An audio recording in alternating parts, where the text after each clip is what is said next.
Bienvenidos a este módulo sobre la gestión de proyectos. Este módulo conversaremos sobre los elementos fundamentales de lo que es la gestión de proyectos, donde uno de los aspectos que se debe evaluar son los recursos asociados, los tiempos, el proceso, los alcances, para poder definir cuál es el proyecto a nivel de efectividad, qué es lo que deseamos lograr a través del proyecto y cómo podemos medir el avance del mismo en el tiempo. Uno de los elementos que vamos a definir es qué efectivamente es un proyecto.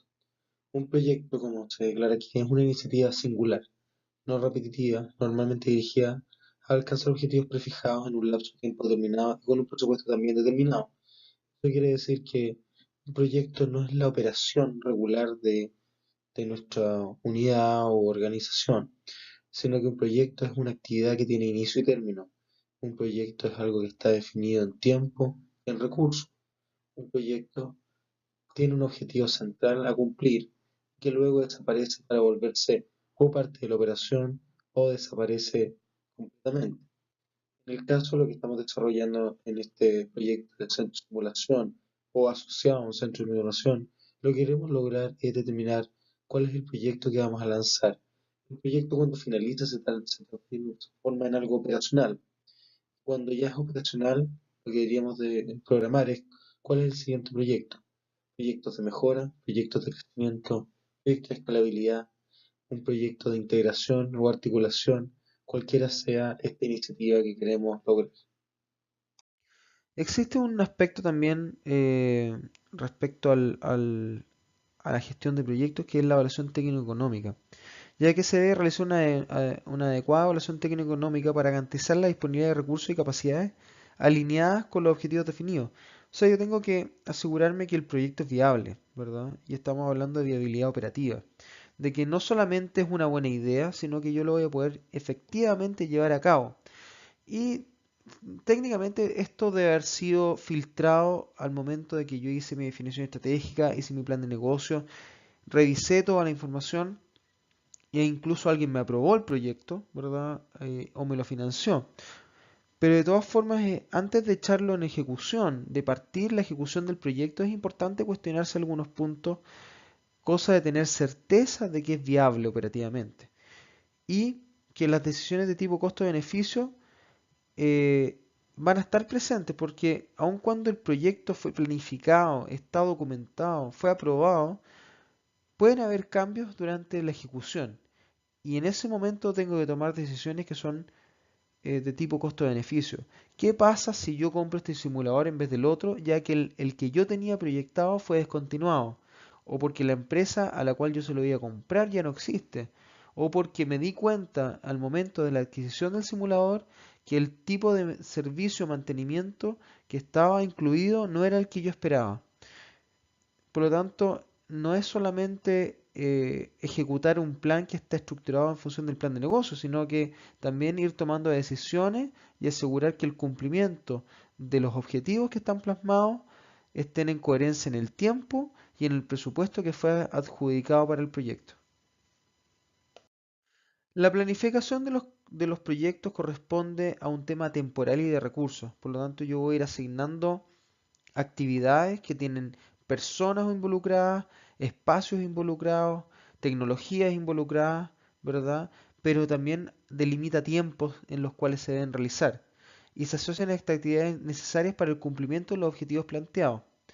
Pueden involucrar, se pueden involucrar aquí cartas de trabajo con tiempos, holguras, porque yo también puedo planificar algunas holguras pensando en no ser tan restrictivo con la ejecución, porque si yo coloco los tiempos demasiado apretados y tengo algún problema, una dificultad en el camino, lo que pasa es que voy a empezar a correr contra el reloj porque el tiempo se va a ir corriendo y dejé todas las actividades tan apretadas en tiempo, sin holgura de tiempo, que voy a caer fuera de fecha. Y eso también es una causal donde el inversionista o la administración en general que me dio el presupuesto y espera ciertos resultados en cierto tiempo, me va a preguntar y me va a pedir rendición de cuentas sobre el desarrollo de este proyecto y en base un poco a si era tan cierto lo que se aprobó, ¿verdad? Y estos tiempos y holguras tienen que estar vinculadas entre las actividades. Un ejemplo de diagrama son las cartas Gantt. Y la gracia de las cartas Gantt es que tienen varios elementos. Por ejemplo, tienen el tiempo, en este caso está en semana, que sería esta banda de aquí. Tiene los participantes, ¿verdad? El gerente, el staff, el proveedor o TI, marcado en este caso está en colores. Y luego están las actividades a realizar, ¿verdad? Y también te demuestra la secuencia. O sea, yo tengo que, por ejemplo, acá el gerente está en la etapa uno, revisa una actividad, después pasa a el staff que tiene que participar, y eso tiene una duración de 2 semanas, después de nuevo el gerente, ¿verdad? Y esto tiene una duración tal vez menos de una semana. Y acá, por ejemplo, tenemos dos carriles paralelos que van corriendo, dos procesos paralelos, actividades, y luego tenemos actividades que ingresan en semanas más tardías cuando ya hay ciertas decisiones tomadas o nos vamos acercando a un hito crítico. Pero permite diagramar la secuencia, las personas involucradas, los tiempos involucrados, y esto también podría tener la asignación de recursos de cada momento del tiempo. Un diagrama PERT, por su parte, es algo similar, pero lo que trata de hacer es relacionar procesos, ¿verdad? Y nos vamos moviendo de un proceso a otro. En este caso, por ejemplo, estamos hablando de un proceso 1 que se mueve al 2 que tiene una duración de 6 semanas, que podría ser desde, por ejemplo, el diseño del centro de simulación, que podría ser el paso 1, al paso 2, que podría ser la licitación de la construcción del centro de simulación, ¿verdad? Y que podría tener dos salidas. Una que podría ser el proceso de construcción en sí y luego que activa, por ejemplo, la compra del equipamiento, que podría ser este tema de acá. Entonces, lo que trata de hacer es determinar tiempos y actividades que tienen que realizarse. Y hay un elemento que es vital, que vendría siendo cuál de estas rutas es la más larga. O sea, si yo hago el paso 1 al 2, del 2 al 6, del 6 al 8, y yo empiezo a ver cuáles son los posibles caminos que podría tomar, va a haber uno en particular que va a ser más largo que el resto. Y ese camino que es más largo que el resto es mi ruta crítica, porque básicamente me va a determinar cuál es el tiempo, independiente que yo tenga acciones que puedan ser más cortas, cuál va a ser el tiempo específico que me voy a demorar en poder cubrir este proceso. ¿Ya? Entonces, como les decía, estos son cada uno de estos números y ustedes en sus diagramas van a tener distintos números, obviamente distintas actividades, son actividades concretas a realizarse y entre una actividad y otra hay un tiempo que requiere, ¿verdad? Y luego va a haber uno de estos caminos que va a llevar desde el principio hasta el final, que va a ser más largo en tiempo que el resto, y esa va a ser nuestra ruta crítica, que es la ruta que manda un poco cuál va a ser la duración del proyecto como un todo. Hay herramientas para el seguimiento de proyecto y estas herramientas van a depender un poco de la complejidad del proyecto. Yo hay proyectos que los voy a poder seguir simplemente con un Excel, pero luego vamos a entrar a otro tipo de herramientas más sofisticadas como podría ser Microsoft Project. La gracia de Microsoft Project, que es una herramienta que podría estar inmersa dentro de los productos de la suite Office y que incluso ustedes tal vez ya tienen acceso, es que permite a través de una metodología Gantt llevar también actividades combinadas como lo podría ser un formato PERT.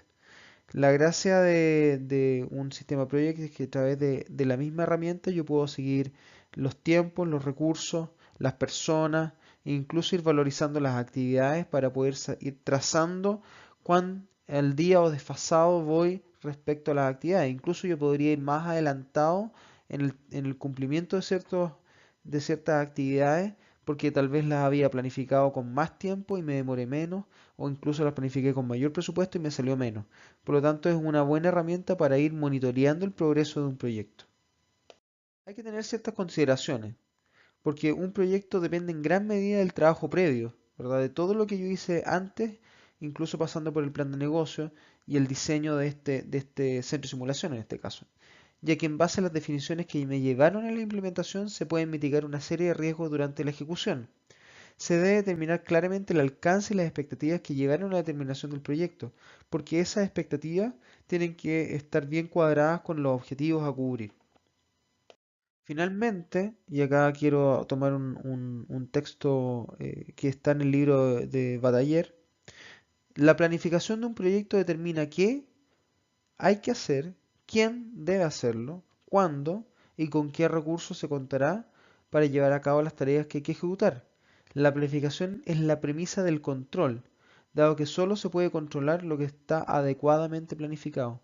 Esto es clave, ¿verdad? Estamos hablando de qué hay que hacer, quién lo va a hacer, cuándo lo va a hacer y con qué recursos.